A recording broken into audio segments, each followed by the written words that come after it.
Hey everybody, how's everyone doing? It is September 23rd in the evening. Welcome to Comic Sans Online. It's going to be a fun show. I'm going to bring on my co-host, Sarah Dawn. Sarah, how are we doing today? I'm good.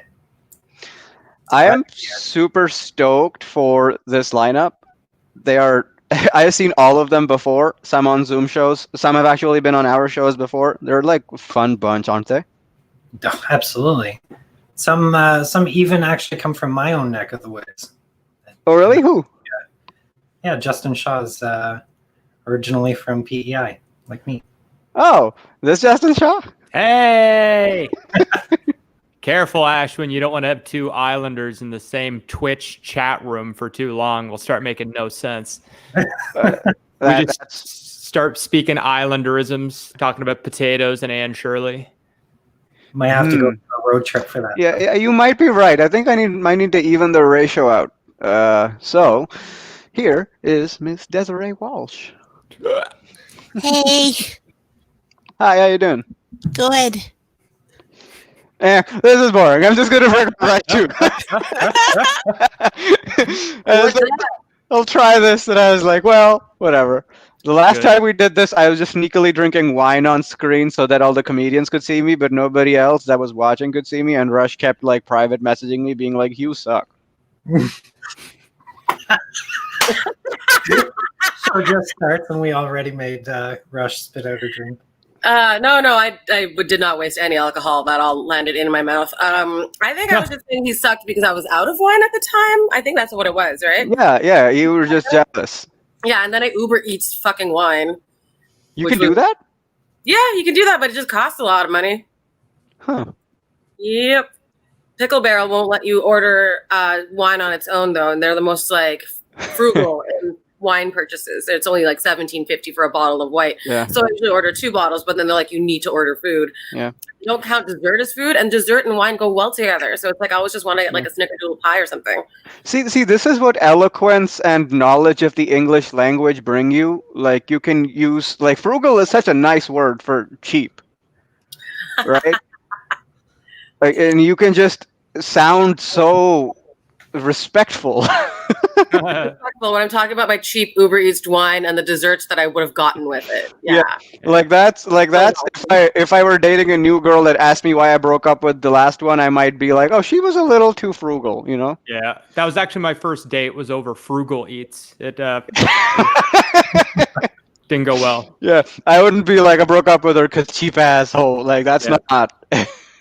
Also, our 1, 2, 3, 4 fourth performer is in the stream now. Hello, Mr. Clif Knight. Hey. Hey, What's up? Nice to see everybody. Nice to see you too, man. That lamp behind you is lighting up your face perfectly. Is it? Yeah, I don't know how, because usually you're supposed to have the light like in front, but somehow my face looks like it just came from hell, and your face looks fine. I have another lamp in front of me. That's what's happening. I see. My light's behind me too, off to the side. I don't know how it's working right now. I don't know how it's working either.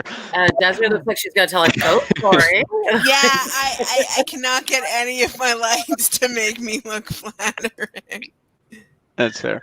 All right, I think the conversation is flowing. There are people watching, which means I am going to immediately transition to comedian number 1 if everybody is okay with that. Yes? Yeah. Brilliant. Then, everybody watching, please give it up for the comedic stylings of Desiree Walsh. Woo! Hey. Oh. Okay. I just had to set a timer. Hello. I am Desiree, and before we get started, I just want to let you all know I use a wheelchair. You just can't see it on Zoom. Or sorry, not StreamYard. This is where we are. Okay, great start. You just can't see it on StreamYard. Not because I use it, not because I'm eccentric, but because I'm actually disabled. I just didn't want you thinking like I had some varying views on disability and society as like an able-bodied white woman. I was doing very like specific, edgy shit. Yeah. Yeah, I have noticed society treats the disabled different, and I have a hot take. Yeah, and you are right. This is my Make-A-Wish. I phoned the Make-A-Wish, and I said, I would like to do a show over StreamYard with some of my favorite Toronto comedians and some of my new comedian friends. And they said, we have lots of money, the Make-A-Wish. We could fly you somewhere. And I said, no, it better be over the computer on a Wednesday or I'm not coming. And they said, Desiree, you are 37. You've clearly beaten whatever ailed you as a child. Stop calling us. And I said, shut up. You don't know me. My life is hard.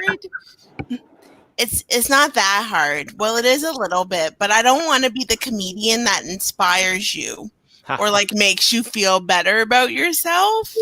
Yeah.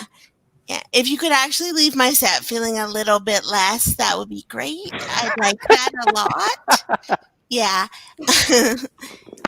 Quarantine's actually been going pretty well for me in that they're starting to open things up, and I really like it. Well, they're actually closing things, but for the purposes of this joke, they're still opening them up, and I like it. But you can't use the bathroom when you go out. Like, you can use the different businesses, but they don't want you using the bathroom, and I like that. And then you can buy clothes again, but you can't use the change rooms. And I also like that because you just got to buy all the clothes and hope for the best. And then you still got to wash your hands like 100 times a day. And I also like that because now everyone is a woman who uses a wheelchair. And I love it. What I'm saying is it's just nice to have some more people on my team. I mean, I still win because I get the best parking, but it's nice that people know how I live now. I also like quarantine because none of you walkies touch me when I'm out anymore. Yeah, in the before times, apparently to you walkies, I look like a shopping cart that needs to be returned to Loblaws. Stat. A walkie is anyone who doesn't have a wheelchair. So if you do not have a wheelchair, you are probably a walkie. Yes. I also like quarantine because now I don't have to listen to strangers' stories about their friends in wheelchairs. Because in the before times, it was just like, I'm really sorry to hear about your friend Mark, but it is midnight. And I am buying 3 types of cheese and Garfield PJs at this grocery store. I am obviously high. Please leave me alone. I am not disabled Google. Unless you have acid.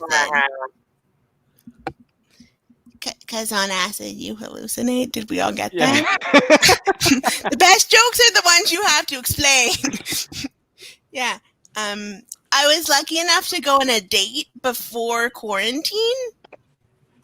It wasn't so much of a date as a man approached me in a Starbucks and asked if I had any wheelchair basketball information.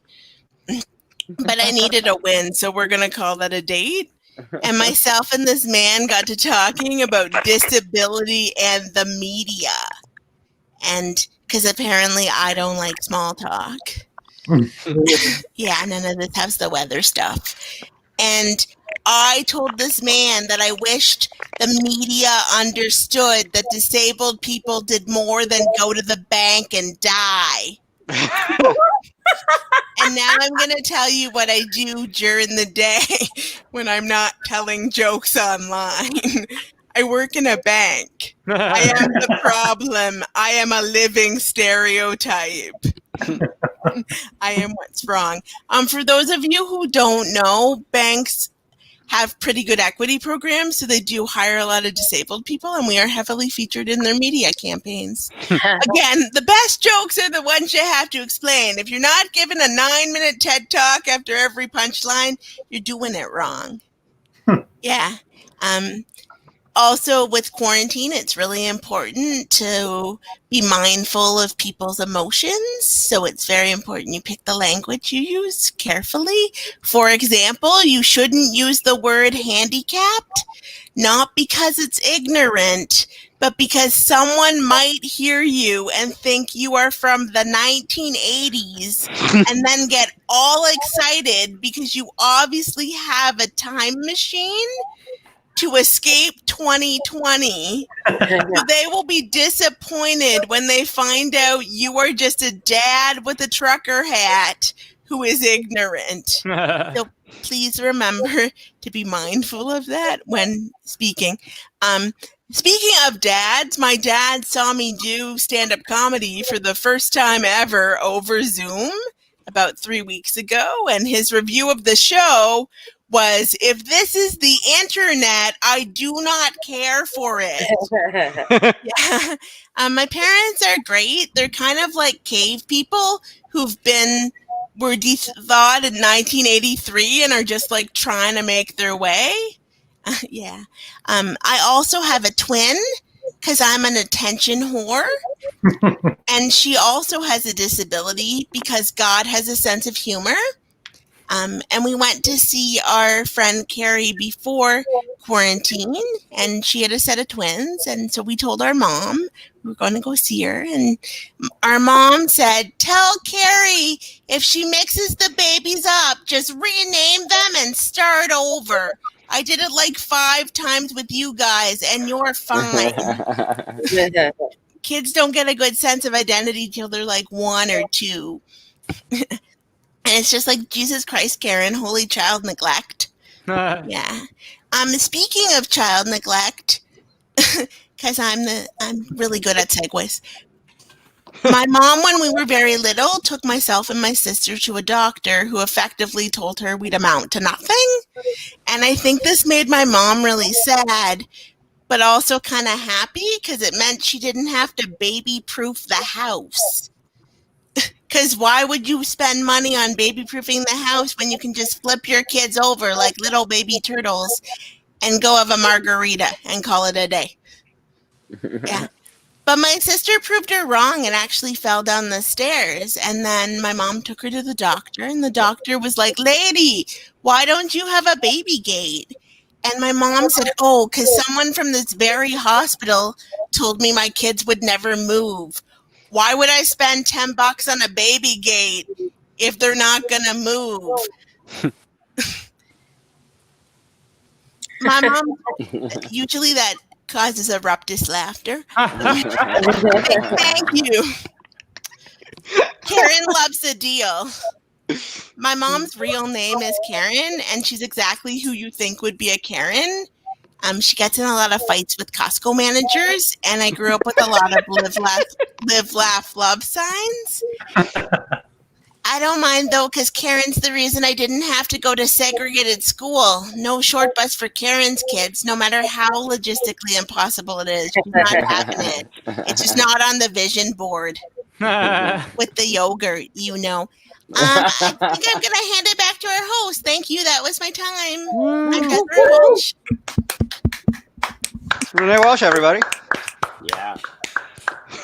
You guys, I don't know if you've seen the chat, but it looks like Comic Sans Productions has multiple personality disorder in the comments, because like there's one of us on Facebook, one on YouTube, one on Twitch, and then Alice is logged into Facebook as Comic Sans. So it's literally us having a conversation with us. "Hi everyone, thanks for joining." "Hi everyone, it's Alice, Comic Sans." "Hi Alice, hi friends." It's the whole. We have multiple personality disorder, but we're good people. It's fine. I ended up on Facebook before coming here just for like 3 or 4 minutes, and I don't like Facebook ads, but sometimes they make me think. Like today, I got an ad for face wash today. It's called like Lumen or something, and the tagline like sent me down a whole thought spiral, because the tagline for this face wash was, "There is nothing sexier than a man who knows how to take care of himself." And I was like, really, that's the bar? Like I imagine asking a woman like, "What do you look for in a man?" And I'm like imagining like firefighter, surgeon. Nope, just a clean face. That's. It's like really. This is what you need. Can I- confirm that's what I'm looking for. Yeah, and I have, man, I can't even blame anyone. Like, I grew up in a house with almost exclusively women because 5 sisters, and then all of my like dad's like friends had like daughters. So like I grew up differently, but like both my roommates are male. And the other day I was like, we need to go shopping for a duvet and a bed skirt, and they looked at me weird. I was like, yeah, I don't think maybe I'm not in the right crowd. I don't know about you guys, but like I kind of I definitely got lonely during quarantine, and I'm like that's the one thing that I'm kind of not looking forward to going back to with the second wave. And it's just okay. I don't know. You guys are probably good for this, but I don't know how much people know in general about the average mental health of comedians. But the last thing I want is to be alone with my own thoughts for 6 months. Like this is not a great idea for me. I don't know who did that, but Am I hosting the show now? nah. I'm sure it must have been Sarah. I also got I felt so lonely. I got a scam call the other day, and I kept the dude online for like 30 minutes because I liked the sound of his voice. I still wasn't convinced of a scam at the end, but I gave him $20 for his pain and suffering. My only complaint with scam callers is their voice never sounds like what they say their name is. Yeah. Like I'm like, can you please like work out the kinks in your plan before you call me? Like you like the dude like I got that automated voice message that's like, oh like indictment has been logged against your name with the CRA, like press 1 now. And I press 1, and this dude's like, hello, this is Service Ontario, how can I help you? And I was like, Dad, this dude is Indian. And I'm not saying that because of the accent. Like I know I sound like this now, but that's just because I listen to John Mayer excessively. Yeah, and it's just like, all right, dude, what's your name? And he's like, oh, my name is Dan Smith. I was like, no, it's not. Your name is, there are 1.2 billion people in India. There is not one dude named Dan. I can say this with some authority. And also, brown people are smarter than that. Like, if they're trying to scam someone, they will, like, give you a name that sounds like their voice. So when you sound like a brown person whose name is Dan Smith, you sound like a white dude pretending to be a brown dude pretending to be a white dude. And I was just like, all right, what's your mother's name? Mrs. Smith. What's your grandmother's name? Granny Smith? This is getting out of hand. Let's, whatever. And I was like, okay, 2 can play at this game, buddy. And I was like, would you like my credit card information? Because let's speed things along. And he was like, all right, what's your identification? First name? And I was like, oh, Jack. Last name? Of all trades. He's like, bro, your name is not Jack of all trades. And I was like, bro, your grandmother's name is not Granny Smith. How do you like them apples? And I hung up the phone. This is a good time. I'm glad everyone's enjoying themselves. I'm going to take this opportunity to bring on our next comedian. Our next comedian is someone I'm actually working on another project with, which I hope we will be able to share with the world very soon. It's got to do with helping people understand mental illness a little bit, as you can see from my face, tone of voice, and the things I talk about. But please welcome Mr. Justin Shaw. Woo. Thank you, Ashwyn. Great. Great plug for our upcoming show about mental illness. You and me get to be the advocates for mental health. Great. It's great. And I get to look at myself while doing a set. I look like a laid off librarian. This is great. Love this. Hi, I'm Justin. Welcome to my apartment. This is my at-home cardigan. Thank you for noticing. I've been told on more than one occasion that I look like a young Mr. Rogers, which I do not care for, because people, what really bothers me is people think it's a compliment But really what they're saying is, oh, you look like that old man who likes to play with children and puppets before he was famous. Great. I'm originally from Prince Edward Island, same as Sarah. We're both islanders holding down the fort. Yeah, I know. What are they doing without a Sarah? It's like I'm trying to do crowd work with Sarah, but all I can do is see myself. But yeah, I'm originally from Prince Edward Island. It's good to be here on the mainland, or as we call it back home, the future. We don't get to travel quite as much as we used to because of the pandemic. And traveling is really expensive, especially flying. But if you ask me, I think airplane tickets should be expensive. I was searching online for a flight from Hamilton to Charlottetown. I saw a flight for $36. Whoa. $36. Who's flying the plane? Me? This flight was on sale through Swoop Airlines. Have you heard of it? Yeah, no. I hear someone oohing. Exactly. It's mostly the name Swoop, because swoop is a word associated with things going down. I want an up verb. I don't want to go on Swoop Airline. I want to go on Swoosh Airline. Stays in the air until absolutely necessary airlines. Doesn't crash airlines. That'd be nice.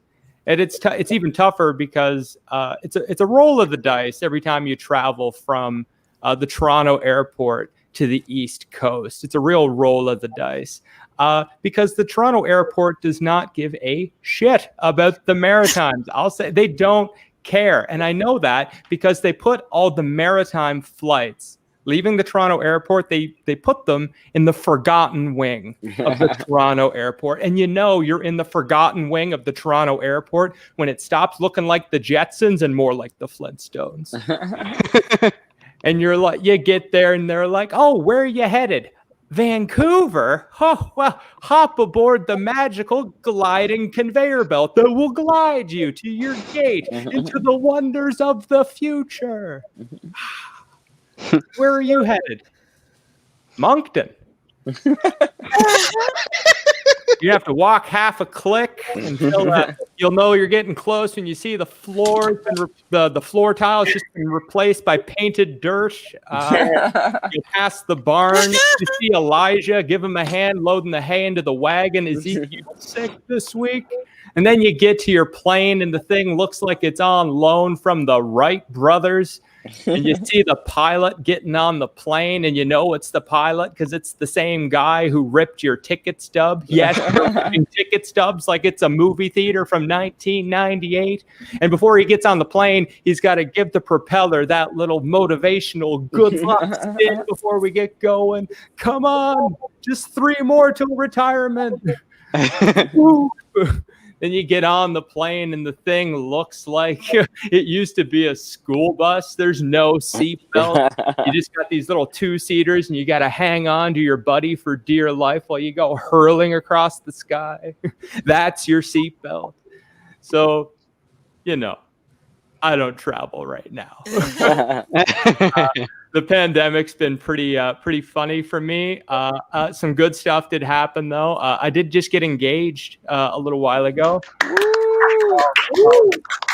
The clapter, thank you. The clapter. Oh, comment, Cindy, what up? Yeah, I got the clapter. I like to mention I'm engaged because I love that clapter. It's not quite clapping, not quite laughter. It's clapter. Ladies and gentlemen, give it up for Eric Clapter.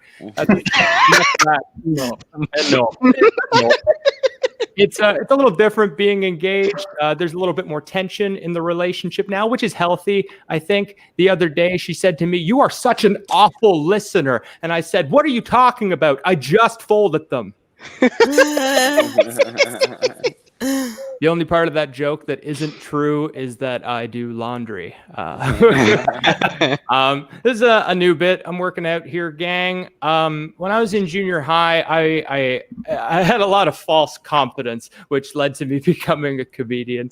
Just a lot of undeserved confidence. I was 4'9" in grade 7, and I really wanted to play basketball. And playing basketball when you're 12 years old is a terrible idea because when you're 12 years old, it's a bad idea idea to do anything because the adults and teachers, they just fill you with all this ripe confidence that like, you can do anything, follow your dreams. And I'm like, I'm gonna play basketball.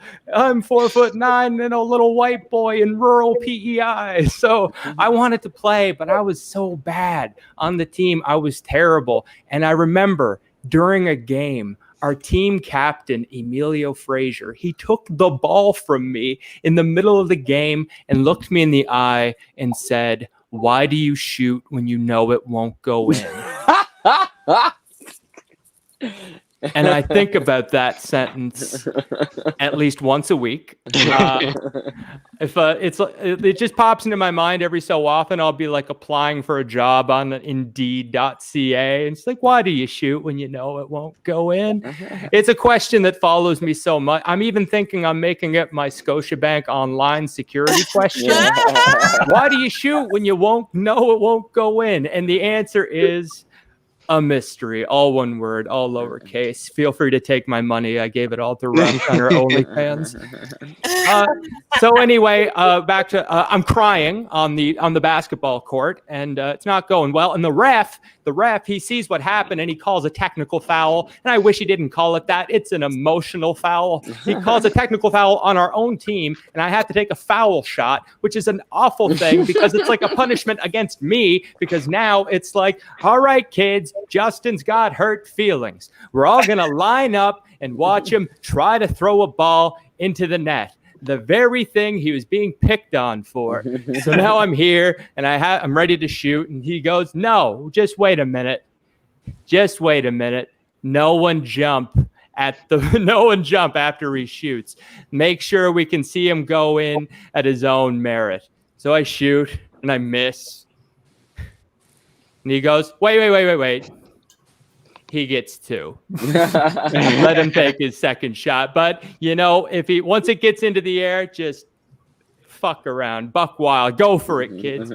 All right. I think that's my time. I had Ashwyn, I'm passing it back to you because, am I doing 15 minutes? Yeah, keep going. All right, sure. Fuck it. Let's party. Let's see. Basketball. I suck at it. Check. All right, cool. So I'm engaged. Let's wind it back a little bit. I didn't think I would be in another serious. Yeah, I know. I already said that. I didn't think I'd be in another serious relationship. But after my last relationship ended, I didn't think I'd be with anyone like long term ever again. My last relationship was 6.5 years, and we broke up while on vacation. With her family in Cuba. Why does that get a bigger pop? Like when you mention the Cuba part, it's like vacation and family. That's bad. But then you mention Cuba and it always gets at least one person. Oh, embargo. So we broke up on vacation, but we broke up on the first day and it was terrible. Yeah, I know. So we had like the whole other vacation still to go. And all this passive aggression from 6 years was just built up. And finally we just went into it. And she said in the fight, she said, "I don't know why you won't hurry up and marry me." And I accidentally said, "I'll marry you when I'm done being happy." Oh. Womp womp. And I just want to say, I know I said it accidentally because I have never been that honest before on purpose. So we broke up and we stayed in the same hotel room. We didn't want to tell her family. We wanted to keep the ruse that we were still like happy couple on vacation. We don't want to ruin Cuba for the family. So we decided to stay in the hotel room. She sleeps on the bed and I sleep on the love seat. A now ironically named piece of uncomfortable furniture. Now it's not just physically uncomfortable, it's emotionally uncomfortable. Because the love seat, no No one likes a love seat unless you're 1.5 of a person. What the hell is a love seat for? Who is it for? The love seat just takes up room. I'm a love seat, not quite a couch, but you know, you can do your thing on me. And you're like, shut up, love seat. No one even likes you. Love is a strong word. And that's why I sleep on the love seat. It's not comfortable. But then what's rough is we had to do like group photos because her mom was like, oh, let's do group photos. Everyone get in the photo. And I'm like, I'll take the photo. And she's like, no, Justin, no, you're going to be with us forever. Oh. So I'm like, cool. So I tried to like cheat and just kind of like put myself on like the edge of the frame so they could eventually just crop me out of the photo. So there's like photos of me just like doing this, like just kind of like hovering, like I'm a politician in a photo with a child, just hovering there. And I'm just thinking, I really wish I had $36. All right. On that fun little callback, gang, that's my time. Thanks for letting me play on the internet. Woo. You. Sweet. Thank you, Justin Shaw. That was brilliant. Thank you. Justin, I'm just joshing you. Don't take this personally. But when you said I had a lot of false confidence in high school, I just imagine every single person of color in the audience going, "What? You guys, have you ever heard of a white person having false confidence? Look at this new. This happened before." What, me? Come on. But no, Justin, man, I want to tell everyone watching and our like comedians too, is like one of the sweetest people I have met. It's genuinely like, usually I see people that announce their engagements on Facebook, and it makes me angry. Not because they're doing anything wrong, but because I'm like, we are already getting married, so why do you have to flaunt it? Like, just keep your happiness to yourself and like let me live in my world where I don't have to think about other people getting married unless you mention it. Because that's the other most of the things I talk about today are going to be like somewhat mental health related, because that's all I've been thinking about in the last Sorry, I'm just taking Ashwyn's name off the guest list. Sorry. Yeah, are going to be mental health related because that's all I've been thinking about. But that's one of my things is like I can't force myself to stop paying attention to something, and I also can't force myself to pay attention to something unless my brain decides. Like this is one of the reasons I don't think I am ready to be a father, because I am reasonably sure I have ADD. I can't be completely sure because I don't trust white doctors, and all the Indian doctors still think the cure for mental illness is a tight hug. And people are like, Ashwyn, you can trust white professionals, and I'm like, yeah, that's what they said about the priests, the pope, the police, and the president. So why don't you decide which of your authorities is trustworthy? I'm gonna stay out of it while you figure this shit out for yourselves. Like, we have enough suffering without worrying about your shit. And then, but the problem with that is like sometimes it like leads to uncomfortable situations. Like, I'll momentarily focus on something interesting, and my friends get offended because they want me to focus on what they were saying 3 seconds ago.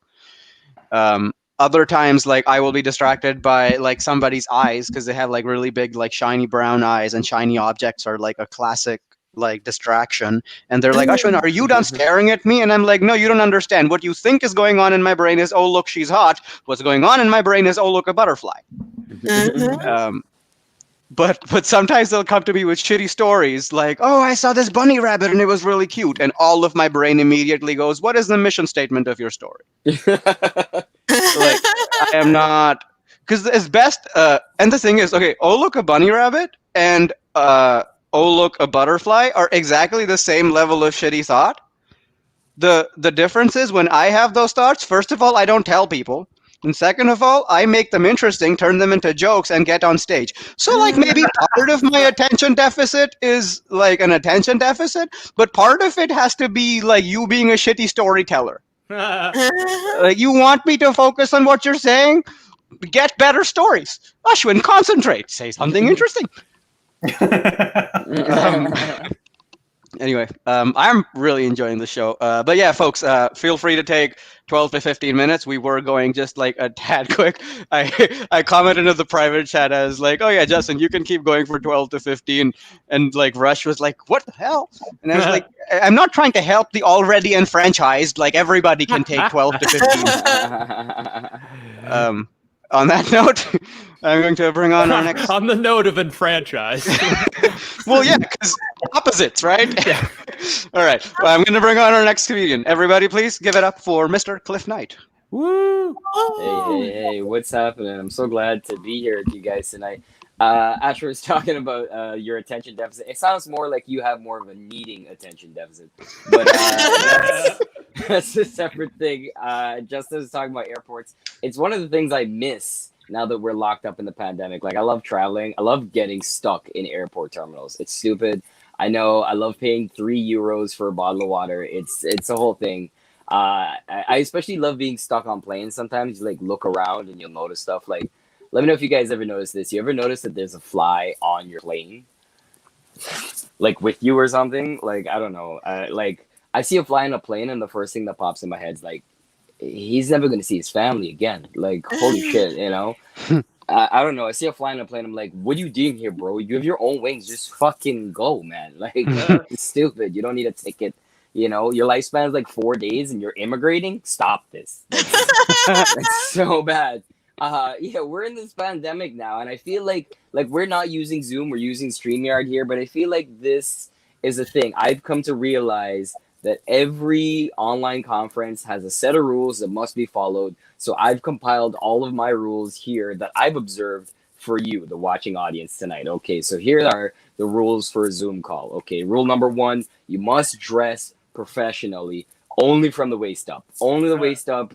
Never wear any pants. Matter of fact, if you can slip in some people accidentally seeing your underwear as you get up to go and take a shit, great. That's perfect. Rule number 2, half of the participants need to be speaking way too loud.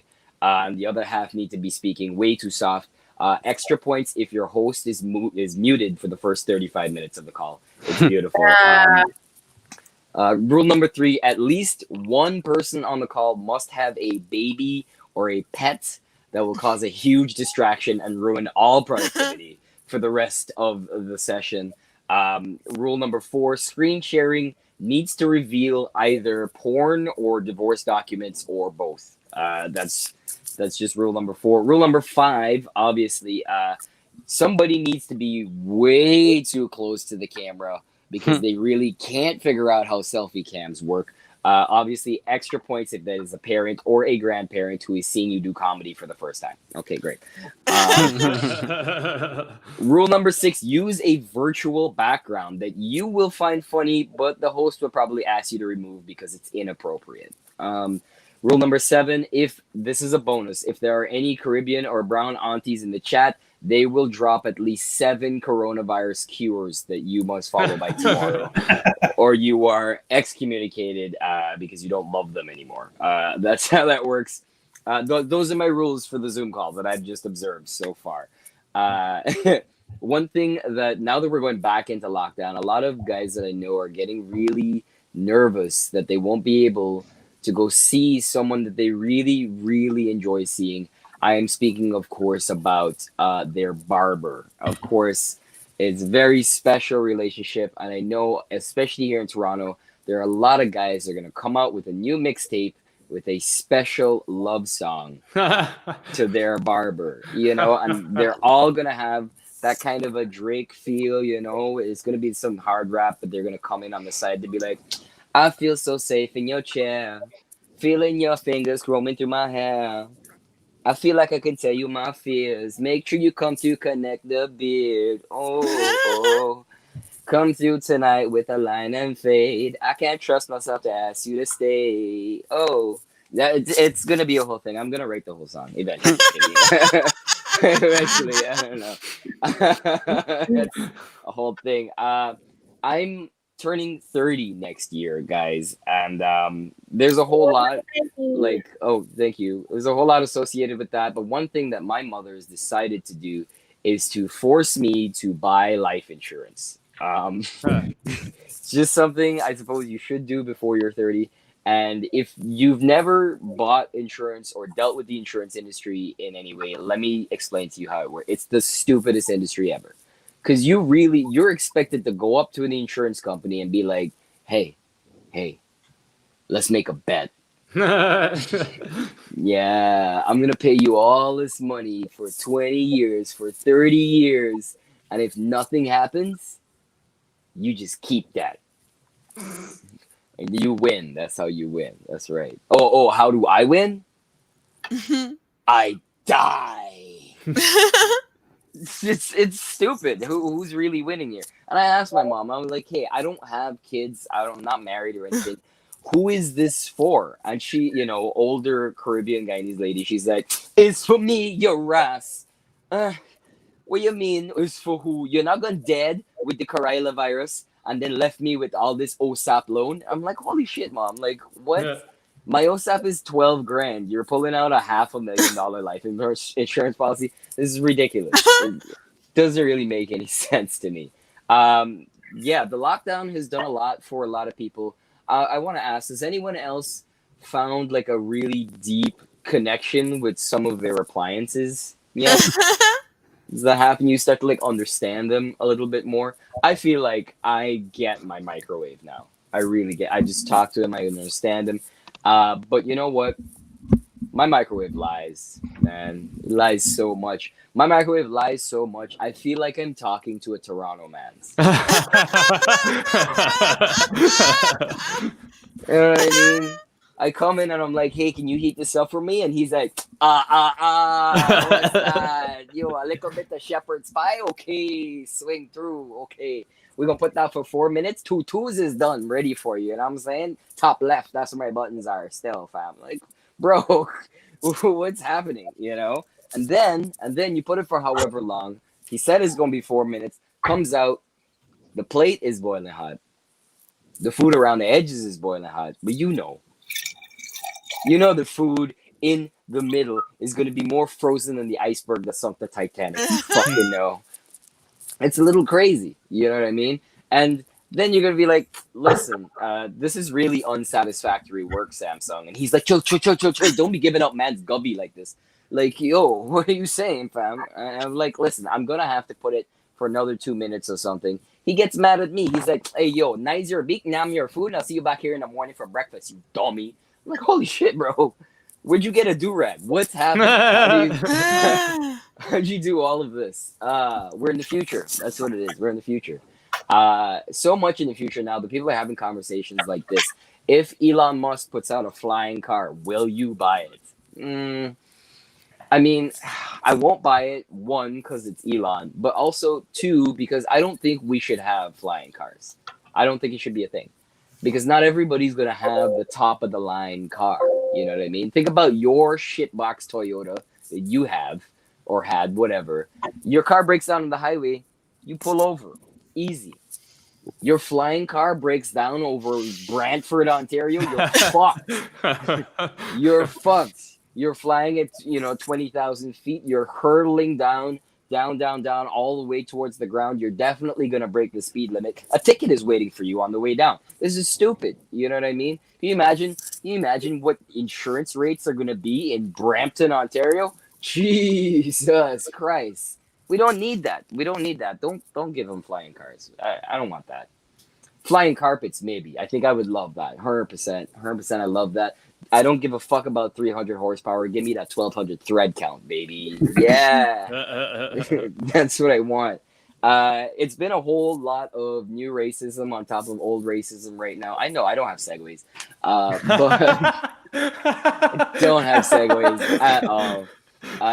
It's been pretty weird. Right now, a very particular type of white woman is trying to get the word Karen likened to the N-word. Which is ridiculous on so many levels. But I'm a helpful person.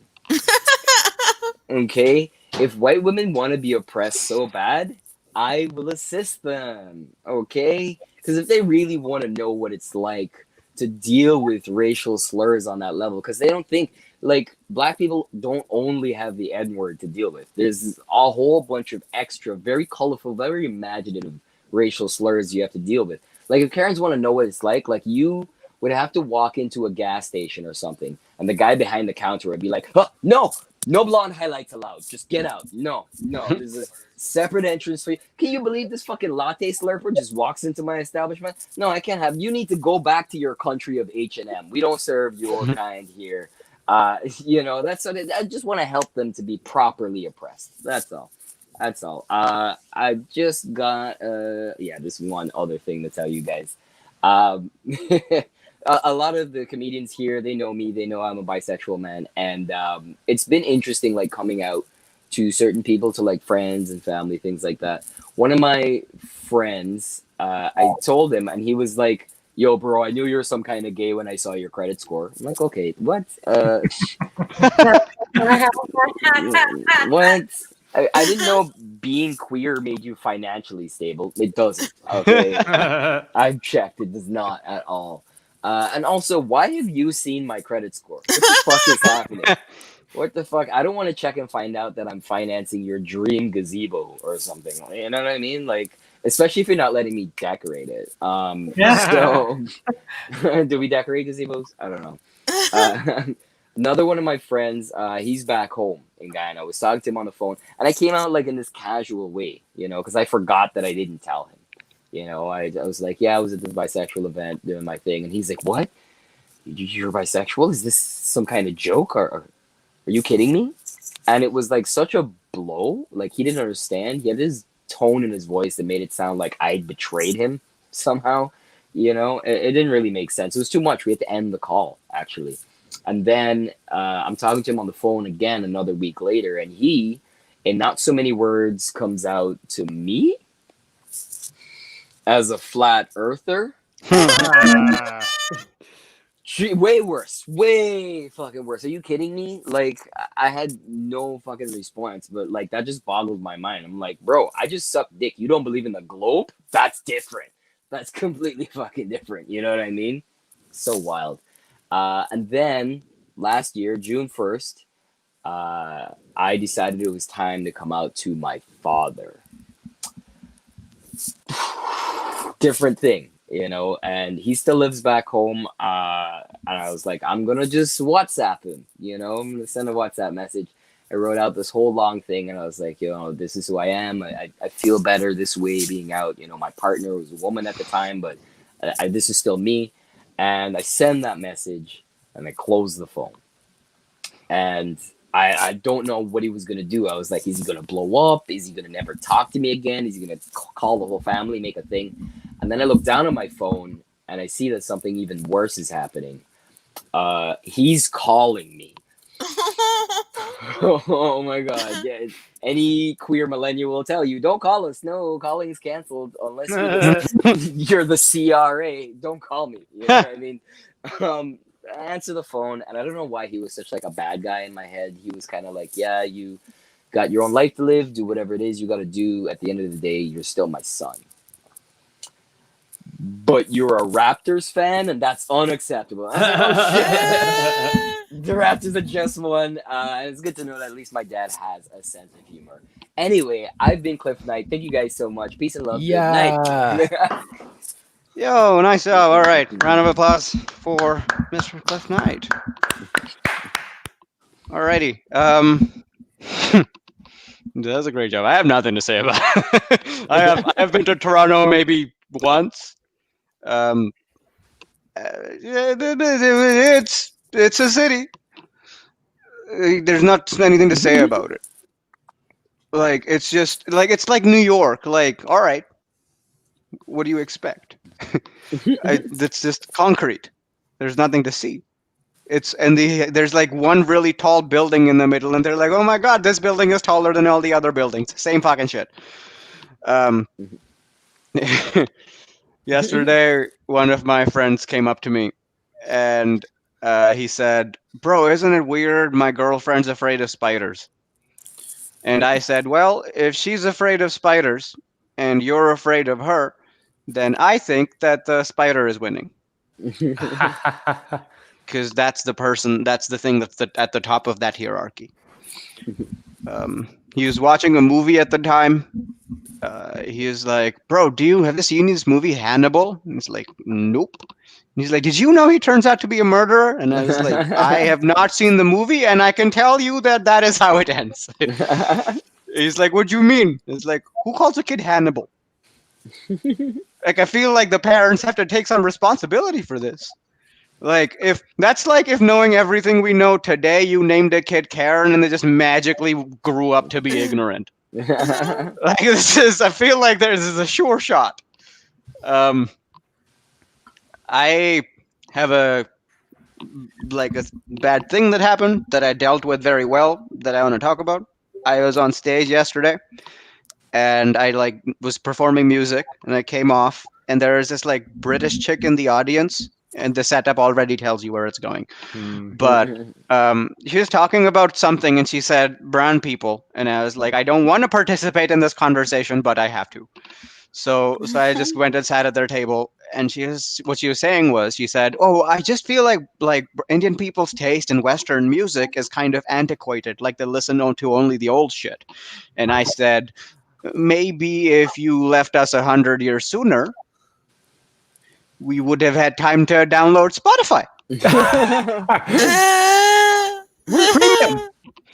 Figure out what we like." Yeah, okay, I have figured out the best example of irony I have ever thought of. Did you know that the word loot is actually a Hindi word? It was taken into English during colonization. I don't think you're understanding. They stole something that means what you get from stealing. It's like they didn't just steal diamonds, spices, and our self-esteem. They also stole all these little things.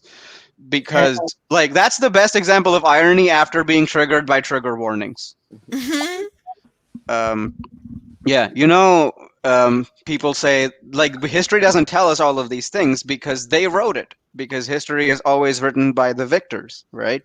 In the case of the British, it is also written in the indigo they stole. And you might be thinking, Ashwyn, you're a little bit salty about this. That's because they also took the salt. Wah, wah.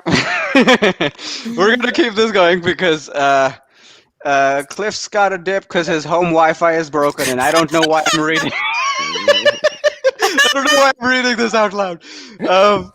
But let's just keep this going. Are you guys ready for the next comedian? Yeah. Laughter comedy. Clapter. All right. Awesome. Yeah. Our next Eric. comedian. Rush.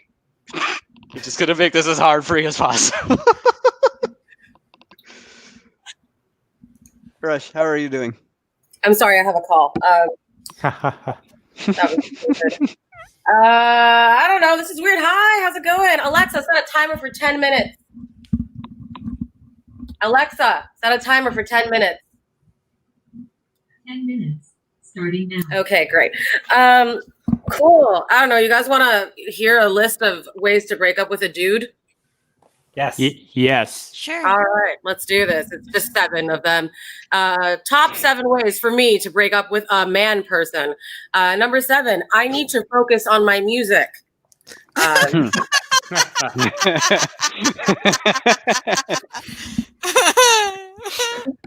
Number 6, I must go now. My home planet needs me. Number 5, still here because he'd love this. Come out as a flat earther. Number 4, say it's ghosting season and then just walk away backwards. And number 3, I'm in love with the sea. Number 2, that's just the way it is. Things will never be the same. That's just the way it is. Oh, yeah.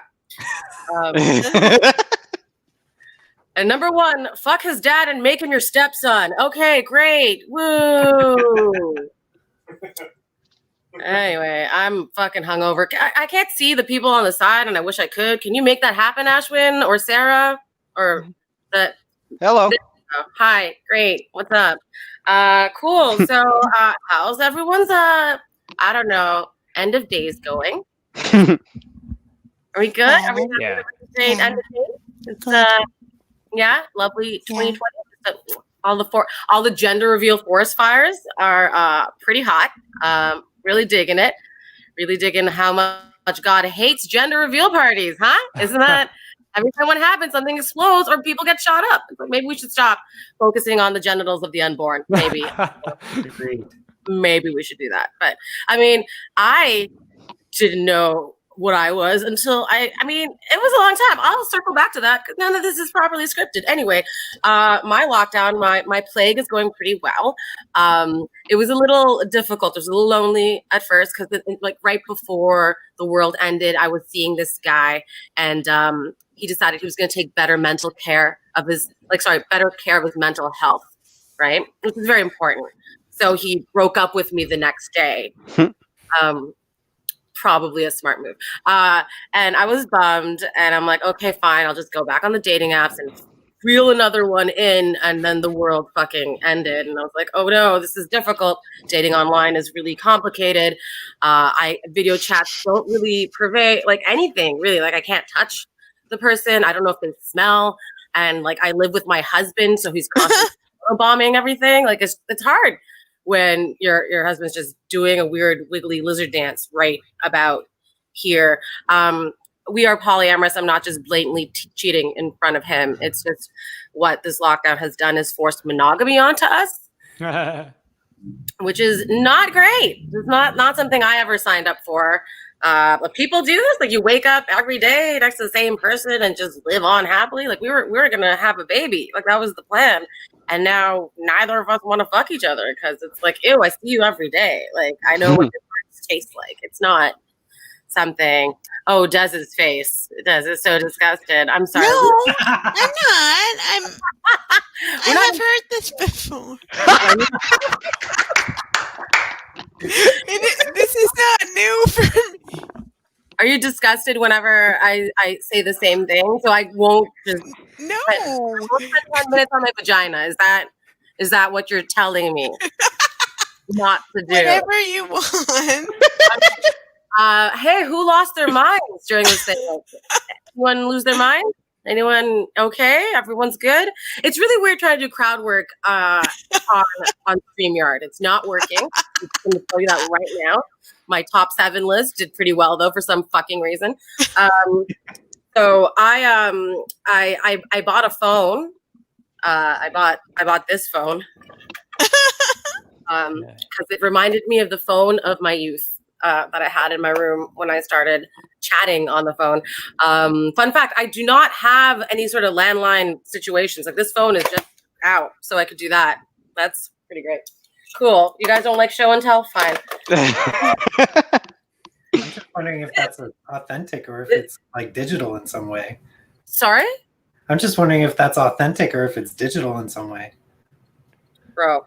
Whoa. Authentic. Yeah. What do you do with that cord? You know? Relic.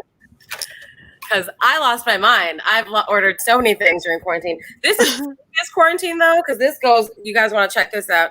This goes directly into your cell phone if you have a phone like headphone jack. Wait, do I have? Yeah. No, I don't have a headphone jack.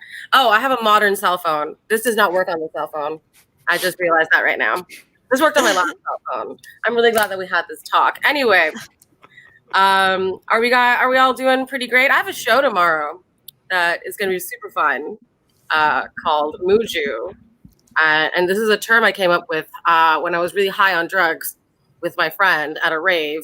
And he's this wonderful gay Jewish kid. And I'm like a Muslim origin. And we're like, oh my God, if we had babies, they'd be Mujus. And it's like, that's comedy shows called. I was trying to put it into a venue recently. Like usually it's at the Rivoli. Before the world ended, I'd sell it out. It was great. But then I tried to move it to a different bar, and the bar owner was like, hey, I don't know, but I feel like this poster is offensive. And it was just the word Muju with a crescent moon and star. The crescent moon and star of Islam, but then the star was a Star of David. And I'm like, I don't understand how this is offensive. But he's just like a racist white guy, and he just assumes if anyone's saying Jew, it's supposed to be in a racist way. So that's what happened. Isn't that fun? Yeah. A little peek behind the curtain. Oh man, this is so much fun. I'm really digging talking about nothing, but I guess I should do some prepared material. So my name is Kazi. I am 36 years old. I'm a paralegal. And this is not prepared material. I'm just yammering again. I have an OnlyFans, and recently I've been advertising my OnlyFans on various social media platforms, and I've been getting a lot of engagement. I can help you too if you sign up for my course. Yeah, so, Bangladeshi Instagram reached out to me to give me a shout out. They just really wanted to like share my slutty pictures of me in like a bra pretending to do Inuyasha cosplay. Crossplay is what it's called because Inuyasha is a dude. But yeah, so they took my photo and they shared it to 3.2 million people. And I've had 600 more people follow me on Instagram recently. And now I don't know, do people really use Instagram as a messaging like platform, like for real messages to people? Really? Yeah, how? Why would you do this to yourself? I have like, I don't know, like 3,000 unread messages from people who it just has the word hey on it, right? There's like a hey, what's up? Every once in a while, do you do porn? A lot more heys. A lot of people ask me if I speak Bangla. And today and yesterday, I've been getting several people asking to be my sugar daddy, which would be really cool, except they don't have the $12 to sign up to my OnlyFans. So I don't know if they can afford the $500 that they're promising me. Now, it turns out what I found out today, just right before the show started, is that people have phishing scams where they trick female presenting people or other people who are just like kind of broke and like worried about their financial future, and they like bait them in by saying, hey, I can be your sugar daddy, so send me some pictures for free, by the way, and I will transfer you money, but then you have to transfer some money back to me. And I read an article about this chick who gave away free photos of her feet and then spent $1,200 trying to get $10,000. So this is basically the Nigerian prince scam, but for sluts. Like, I just don't know how people are falling for it. Des, you have not heard this before. You're making the same face. Are you discussing it? No, I'm shocked. Also, what you're describing is money laundering, and they should not do it. I mean, it'd be money laundering if she was actually washing the money. But It's funnier if you explain it. it's like, we have a bank person, we have a legal person. It's fine. Cool. You guys all know I went to jail, right? I did, yes. I just assumed Sarah did too, but I guess not. Okay, cool. Hi. So if you, I mean, Dustin, you know this, right? By now? Yeah, you said you went to jail? Never mind. Okay, yeah. That's what you kept telling me, and I'm like, I get it. Okay. You're cool. I get it. Super cool. Hot. Yeah, that's really great. You know what? When people are like, if you found your 18-year-old self, what 3 words would you say to them to like, you know, make them have a better life? Like, I have 6 words, but they're 2 different ideas. And which one's better? Don't fuck him or stop dealing drugs. Which one do you think is the better one? I think if you do one, you naturally do the other. Okay, I've hit 10 minutes. All right, cool. Anyway, so I'm just going to tell you about jail, and then I'm going to skedaddle. I got arrested a few years back for trafficking drugs or people. I don't know. I was really high. I think it was drugs. It was definitely drugs. I have never trafficked a person. But yeah, so as I said before, I'm a paralegal, and the cops knew that when they put me in a holding cell. They put me in when they put me in the holding cell, they brought other cops to point and laugh. You know, just like, she's a paralegal. Isn't that hilarious? And I'm like, these are bars. I can hear you. Like, you're a mean cop, is what I said. You know, put them in their place. Anyway, there was a really short trial because I guess the government wanted to cut their law workers a deal. So I got a deal, and I got to go to jail on the weekends so I could keep my day job. Yeah, did you know that was an option? I didn't know. I did not know it was an option until it happened to me.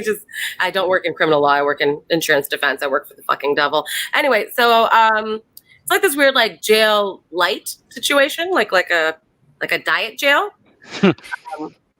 the closest female jail around here is in Milton, Ontario, and I do not drive. You guys know where Milton is relative to Toronto? That's an hour's ride away. And I don't drive, but you know who does drive? My daddy. Yeah. Yeah. So my daddy drove me to jail every Saturday morning while I was hungover and reeking of cigarettes from the mic that I used to run. And then he would pick me up in time for Sunday dinner. How much fun is that? Isn't that such bonding? Yeah. During this time, my dad decided he would talk to me because he decided that I went to jail because he didn't talk to me enough. You know? So while I was hungover, he would yammer on, and I'd usually try to zone out or fall asleep. But then one day, he was talking to me, and like Nelson Mandela had just died. So he's driving, and he's saying, you know, Nelson Mandela just died. I'm like, I know, Dad, that sucks. Because I ate a carton of cigarettes before I went, right? So my voice sounded like that. My dad's like, he was a great man. I'm like, yeah, he was. He ended apartheid and everything. He was fucking dope. He spent some time in jail too, you know. Just like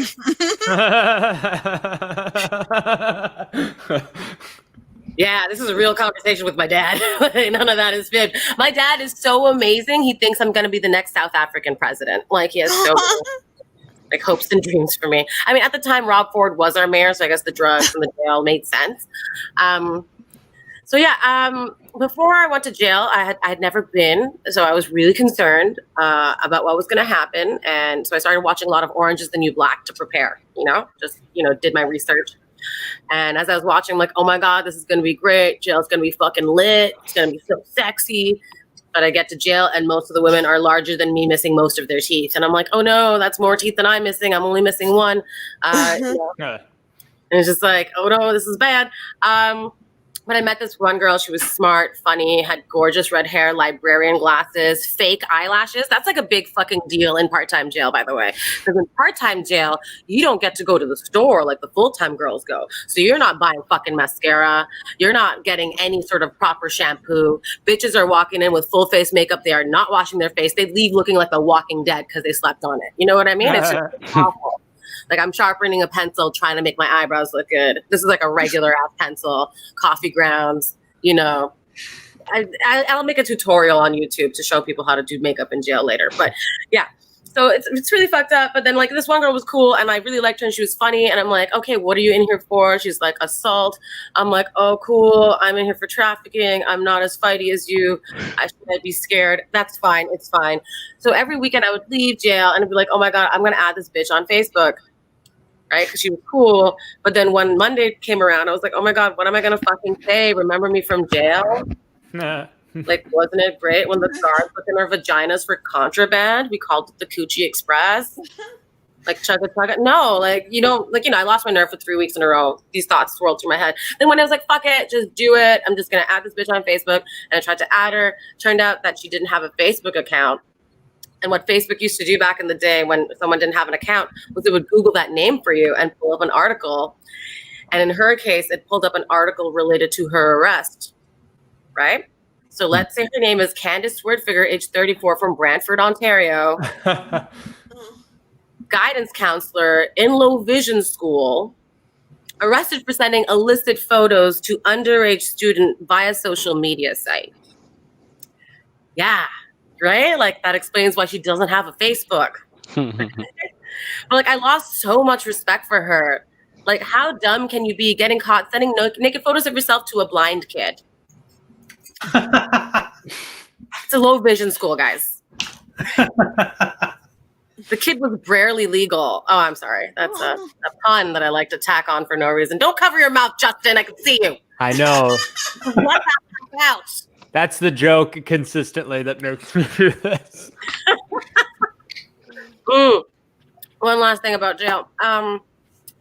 Milton, the Milton Hilton, is where all the Canadian geese in the world like to go and fuck each other. It's crazy, right? Like all these goose orgies. Have you ever seen a goose before? Not even in an orgy, just a regular ass goose. Okay, those motherfuckers are vicious. They will fight a van. Like they will come at you. Right? And it's crazy. So like, but like the part-time girls like me, we didn't have a yard to go out and play, but we had a window where we could watch all the full-time girls do their thing, right? They had a volleyball net and shit. And the full-time girls are released based on their charges in separate groups. So at like 11, all the larceny girls are out, and at 1, all the assault girls are out, and at 3, all the murder bitches are out, right? And it's really like uplifting to look out your window and watch a murderess like run away screaming from a goose, you know, just like bitch, you tried to kill your mom, you know? But that goose got you good, huh? Just right in the pussy. They're about pussy height. That's scary about geese.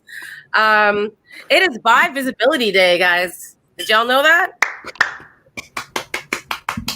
This is a queer ass show. I mean, I assume it is now because I've announced it this way. And because of my wonderful haircut that I just gave myself in the bathroom. But yeah, I'm a pansexual whore, and I like saying pansexual over pansexual because I prefer that strangers think that I fuck pans over that I don't exist. But Bi Visibility Day is supposed to change that. I was gonna try this new thing. We're basically done here, but like, how many people are locked down with other people right now, like their partners? I assume Justin is because he's engaged. Des, Sarah, Ashwyn, are you locked down with other people? Yeah, bandmates. I was I'm alone. alone. Okay, so my husband loves video games. I don't know if I can't really show this properly I mean, I can try. Can you guys see anything over there? Do you see the systems there? Hi. Hi. I'm at the video game consoles. Oh, That looks like a husband that loves video games. yeah. I don't know. Okay, there's like 10 consoles over there or some shit. And the thing is, I used to play video games when I was a kid. Like I played Super Nintendo and regular Nintendo, and I have an Xbox. But everything else is just like Jer, my husband, played before. And I really hate playing with him because like I'm that person in a video game situation where we're like playing together and I'm this character. Why am I so up? This is the character. Anybody else play games like this? Like I'm still in the corner. Oh no, now I'm jumping. Why am I doing that? Okay, anyway. That was something new I wanted to try out, but I didn't have a stage, and it obviously did not work here either, so I guess I'm going to axe that bit completely. Anyway, that's been me. I've been Rush. I'm over time, I feel like. I don't know. Okay, bye. Yay, Rush. Rush Kazi, everybody. At least you're not this kind of a person.